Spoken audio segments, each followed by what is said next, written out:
Mary? Oh, my dear daughter. How are you tonight? How is your sweet boy?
Mary? Oh, my dear daughter. How are you tonight? How is your sweet boy? I remember Sunday walks in the park.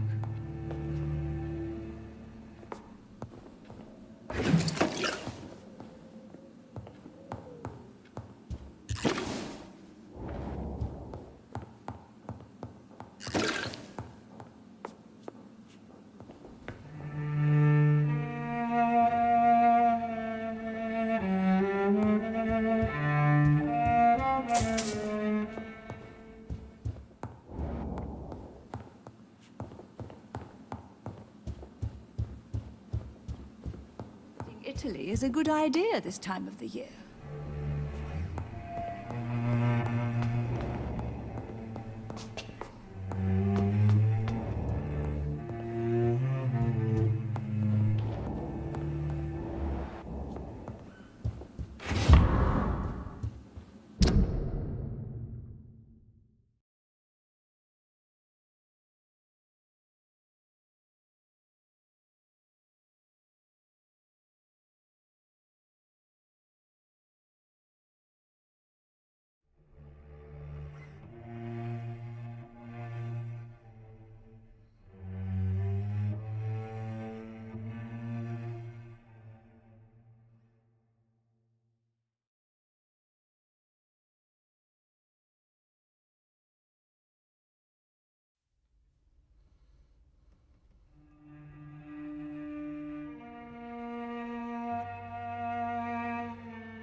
Good evening, Avery. Mr. Jonathan?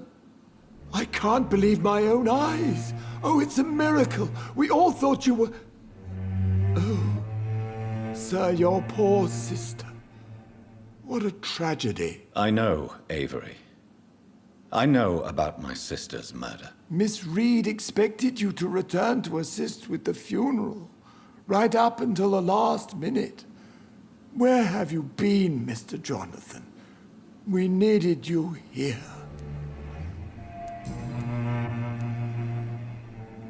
How is my mother? Not well, I'm afraid, sir.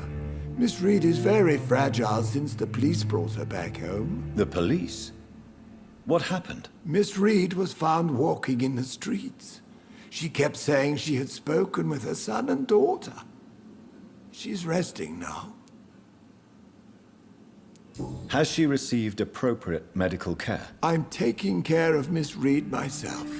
Hospitals are so overwhelmed by the epidemic that they can only accept patients infected by influenza. Perhaps we could arrange a short trip.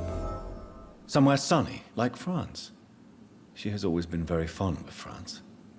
I think leaving London could do her good. I'm afraid Miss Reed is too frail for the moment. Recently, she started going out at night without remembering it. I have to watch her carefully. What is the situation in this part of town? For a time, the West End seemed spared by the epidemic. But the situation is getting much worse. Have you no relatives anywhere? I'll understand if you want to take a few days to see family. Your father managed to guarantee my earnings as long as I take care of this house, sir. My sisters are dead, and I've never met my nephews. I'll stay, sir. I'm sorry I could not be here for Mary's funeral. Your mother was strong, sir, but your support would have been appreciated. Apart from the priest and I, no one else attended your sister's funeral. To be present at the funeral with you both was my dearest wish, Avery. But I'm sorry, I simply could not attend. I would not dare to question your absence, Mr. Jonathan. All I can say is that we missed you a great deal during these difficult days.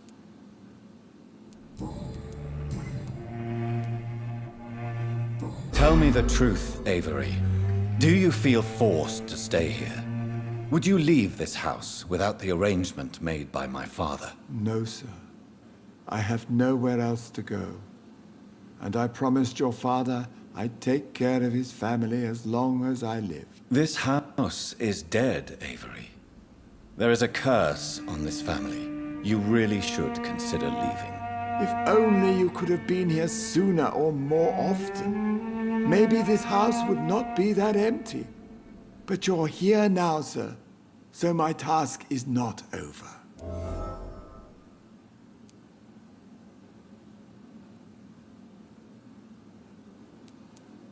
You have served this family extremely well, Avery.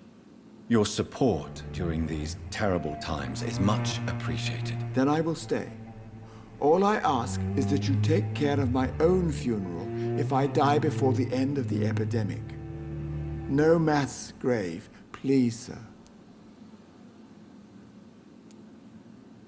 I found an old letter written by my father and addressed to me. Do you know anything about it, Avery? Your father wanted me to give you this letter for your 35th birthday, but you left for the war, and the letter remained in his office until tonight. I realize now you knew my father better than I did. Do you know why he left, Avery? Did he ever speak to you about his departure? No, sir. Mr. Reed was not exactly forthcoming. Perhaps this letter will give you the information you require. Do you know my mother speaks to the dead members of this family? Yes. I sometimes hear her speaking to you, Miss Mary, and her baby. Sometimes your father, too. So she thinks I'm also dead. And what about you? I believe she only sees her relatives as the dead she speaks to, Mr. Jonathan. It breaks my heart to see Miss Reed like that.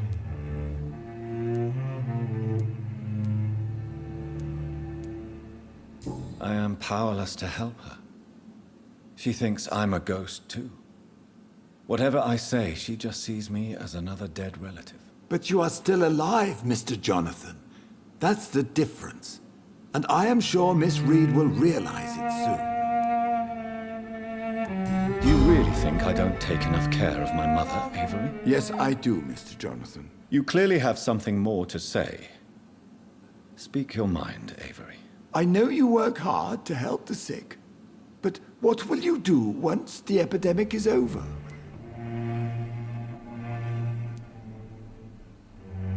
My home is here, and I have nowhere else to go. But this house will need some improvements if I move here. Some radical changes. That's good news. Whatever changes you have in mind, I'm sure we will find an arrangement that suits your mother also.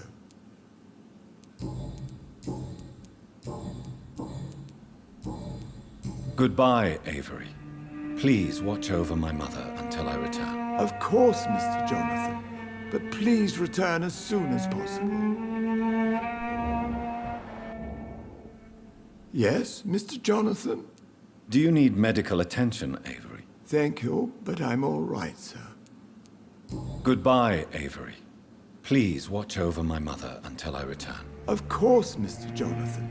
But please return as soon as possible.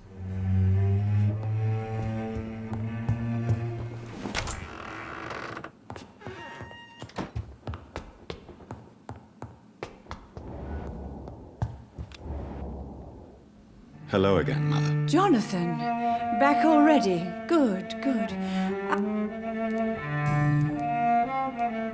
Father seems to have left me some documents. Some sort of treasure hunt game. Do you know anything about them? No, Johnny. But your father always loved to write these little games for you when you were a boy. Don't you remember? I remember now. He used to post me these riddles, as though they were sent by a mysterious games master. I'd spend weeks trying to decipher them. Your father was always so proud each time you found the answer. He was not just the serious doer banker everybody thought he was. I was proud too. How could I forget that? The important thing is that you remember it now. I'll tell your father the next time I see him. He'll be so happy. Could Father have conceived some sort of final game for me before he left? I really can't say, Johnny. Perhaps you should talk with Avery about that. He was your father's confidant, more than I.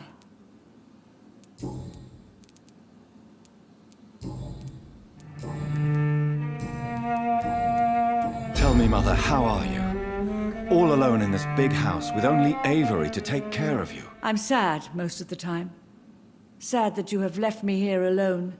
Sad that you don't tell me when you come or go. I'm so sorry, Mother. It wasn't supposed to be like this.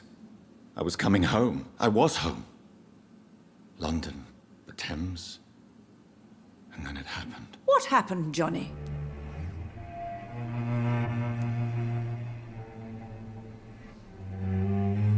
I was attacked, Mother.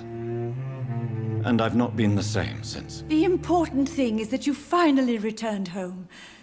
I was worried, you know. You were the last member of the family of whom I had no news. Even Mary comes more often than you.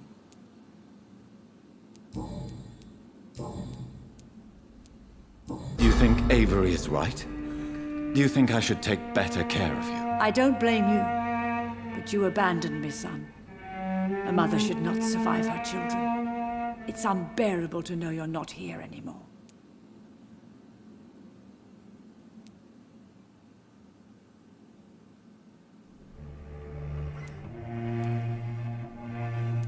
I wish I could stay here and take care of you, but I don't belong here anymore. My new home is an empty room, as cold as night and as red as blood. You don't have to apologize to me, Johnny. Do you think I did not notice how much you have changed? Have I changed that much, Mother? Am I still your son? You are still, and you'll always be. Despite your pale skin, Your bloody eyes and that echoing sadness in your voice.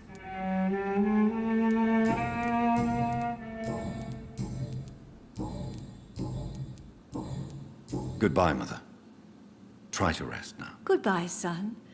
Please come back soon.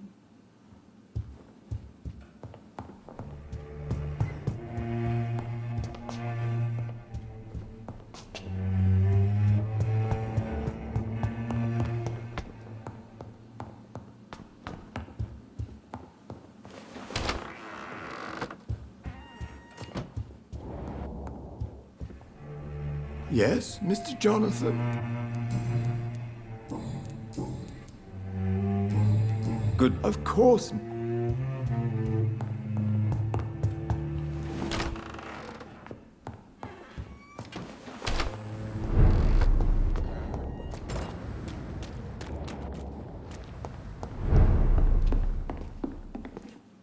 Good evening, Dr. Reed.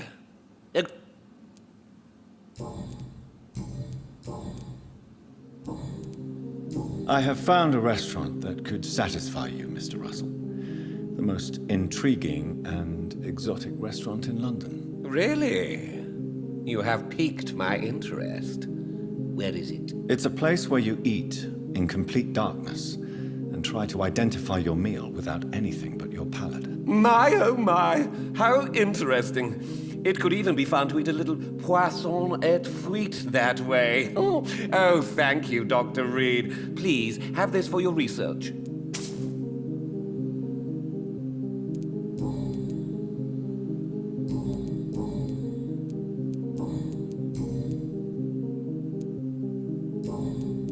I may have